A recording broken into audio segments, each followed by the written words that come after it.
Està Catalunya preparada per a ser un estat de dret independent, democràtic i social integrada a la Unió Europea?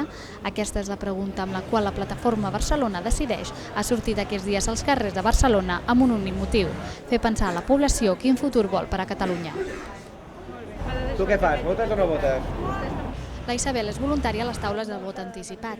Ella explica que no tothom està encara assabentat de la consulta. Doncs hi ha molta gent que ho sap i que a més es reserva pel dia 10 d'abril.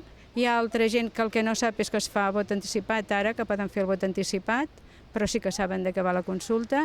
I després hi ha un altre tipus de gent que no sap massa de què va, que acostumen a ser persones estrangeres. Taules per a dipositar el vot anticipat n'hi ha cada dia a tots els barris fins al 10 d'abril, data en què està convocada la consulta sobiranista de manera oficial. Mentrestant, taules com ara la del carrer Rocafort recullen vots anticipats als vianants barcelonins que s'apropen encuriosits per la consulta. Sí o no a la independència és una opció que podran escollir els ciutadans de Barcelona el dia 10 d'abril. Una consulta sobiranista que molts partits polítics com Ciutadans ha titllat d'una consulta il·legal i que l'únic que busca és la divisió d'Espanya.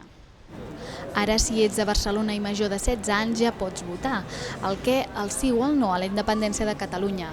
Tot i que aquestes consultes no tenen cap validesa política, el portaveu de Barcelona Decideix explica que el que li preocupa més és el volum de gent que votarà i no què votarà.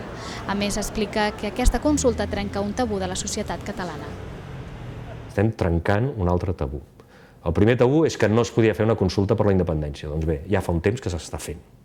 I a Barcelona en trencarem un altre, i és que a la capital, a la gran ciutat, tampoc és un tema impossible. No hi ha res genètic dels barcelonins que els impedeixi participar o interessar-se per aquest procés. I això és història.